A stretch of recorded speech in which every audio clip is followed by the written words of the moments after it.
Et une fois de plus, on se retrouve pour un de mes segments favoris sur la chaîne, le Throwback.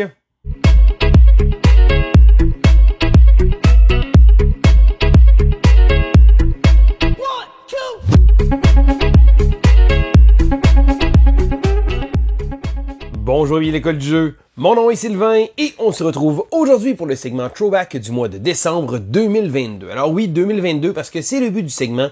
Je retourne un an en arrière, revisiter mes acquisitions de l'an dernier et je vous en parle avec un peu de recul. Alors c'est un segment que j'apprécie énormément faire sur la chaîne parce que moi-même, ça me permet de pouvoir repasser au travers de ma collection pour pouvoir voir quels jeux qui ont traverser le temps, parce que, vous le savez, on a souvent un nouveau jeu, c'est tout nouveau, c'est tout beau, mais qu'en est-il avec un peu de recul, et c'est ce que je fais.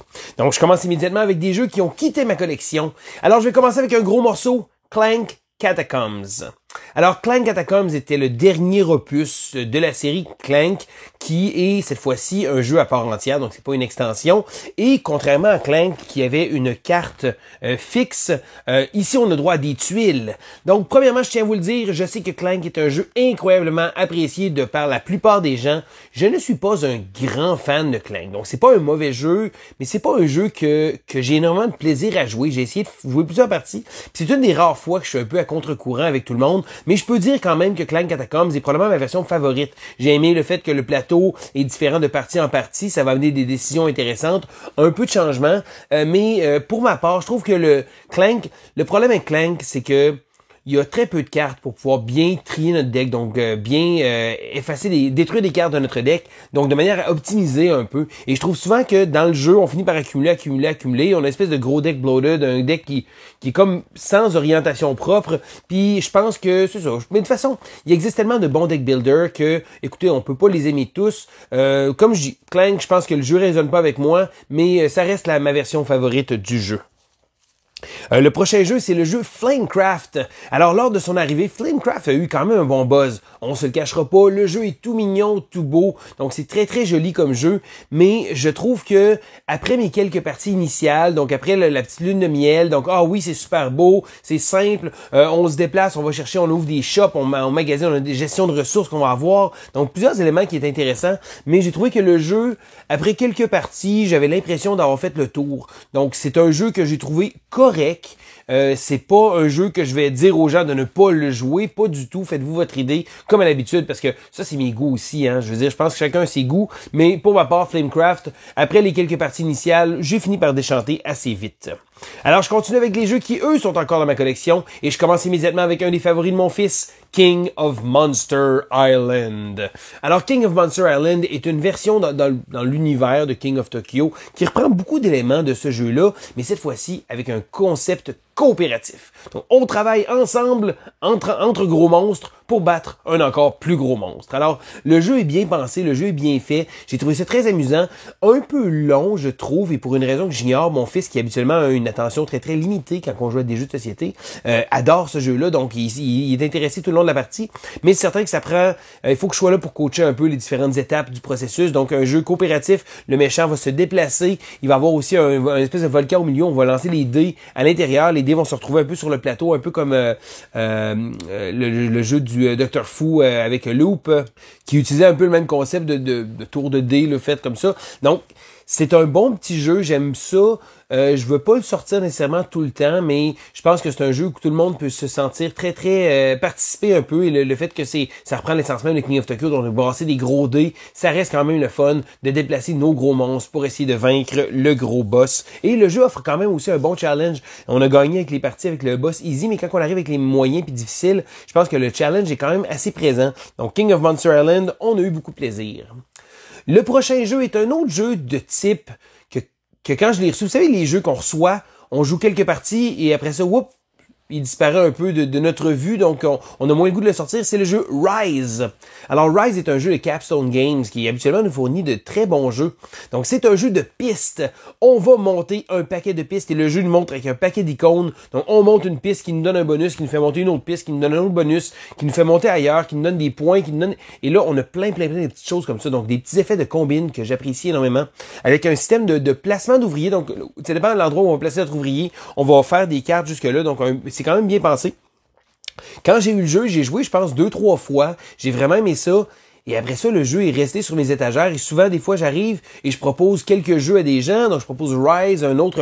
Et finalement, Rise n'est pas nécessairement choisi parce que on s'entend que la couverture est un peu sobre. Moi, j'ai trouvé que ça m'attirait beaucoup, l'espèce de côté industrialisation. Je trouvais que ça résonnait beaucoup avec moi, mais j'ai l'impression que ça résonne pas nécessairement avec tout le monde parce que je pense que le jeu a pas eu énormément de buzz. Pourtant, c'est un bon jeu. C'est un jeu que j'ai bien apprécié, qui a l'air un peu intimidant à première vue à cause de toutes les icônes. Mais ultimement, c'est juste un jeu de pistes différentes. On a un paquet de plateaux différents et on va monter sur un paquet de pistes différentes. Pour ma part, j'aime beaucoup ce type de jeu-là et Rise le faisait très bien. D'ailleurs, en parlant, je suis dû pour le ressortir. Ensuite, je vais vous parler d'un petit jeu qui s'appelle Sea Salt and Paper.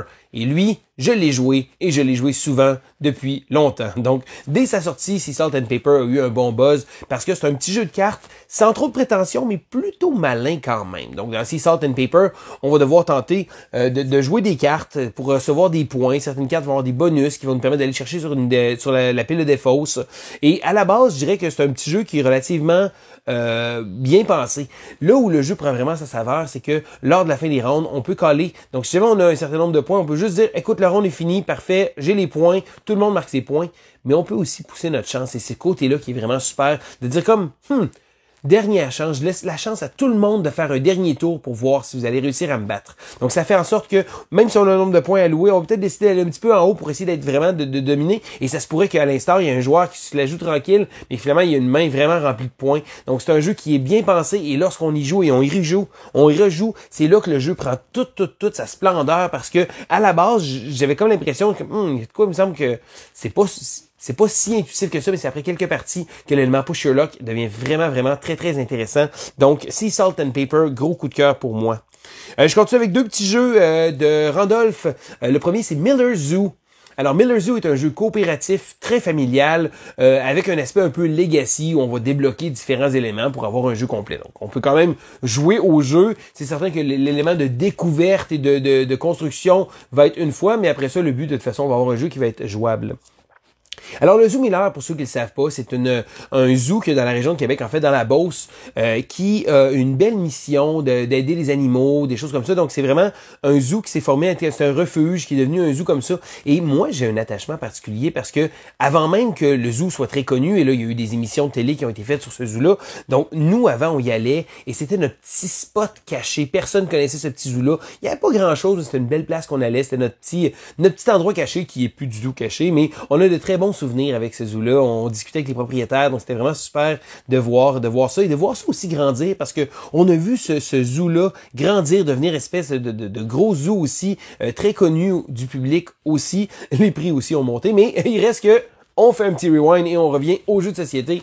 Ça reste un jeu très familial, un jeu qui est très intéressant à jouer en famille. Je pense pas que c'est le genre de jeu que je vais m'asseoir avec une gang de gamers pour y jouer, mais je pense que ça peut faire passer des belles soirées en famille avec des enfants. C'est pas un jeu qui est trop complexe à comprendre. C'est un jeu qui offre quand même un bon petit challenge quand on a la partie complète de fête. Donc, Zoo Miller, un beau petit jeu. Et si vous connaissez le zoo en plus de ça fait un petit cachet de plus. Le prochain jeu, c'est Zombie Kids Flashback. Alors, Zombie Kids Flashback est un jeu dans l'univers de Zombie Kids. Il y a eu Zombie Teens également.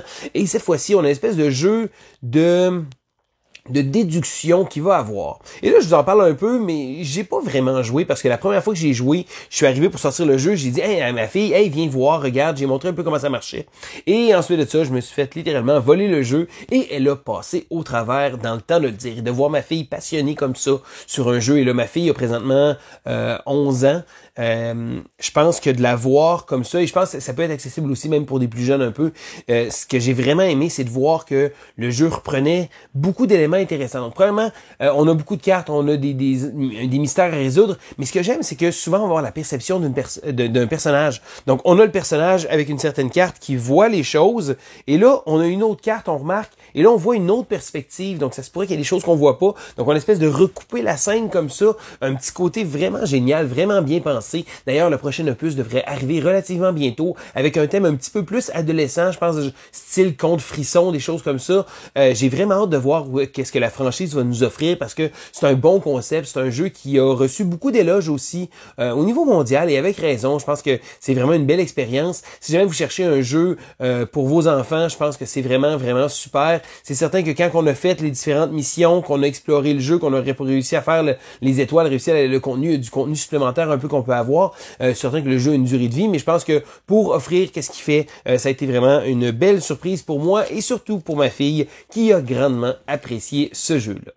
Donc, ça fait déjà le tour de mon throwback. Donc, un petit throwback. Des fois, ça arrive qu'on est un peu plus raisonnable. Vous allez voir, le mois de janvier, habituellement, c'est là que je dérape pas mal plus pour vous présenter mes dernières expériences et les acquisitions que j'ai faites, en fait, l'année dernière pour pouvoir vous en parler. Maintenant, je veux savoir, vous, qu'est-ce que vous en pensez? Est-ce qu'il y a des jeux dans ma liste que vous avez joué et que vous voulez me donner votre avis? Ça me fait toujours plaisir. Je trouve ça vraiment super. L'interaction qu'on peut avoir avec les gens. J'ai beaucoup de plaisir à lire les commentaires. Si jamais vous faites le même exercice que moi, votre throwback, je trouve ça vraiment super. Je veux que vous me disiez ça dans les commentaires. C'est toujours très agréable de pouvoir vous lire. Donc, c'était Sylvain pour l'école du jeu et on se dit à la prochaine!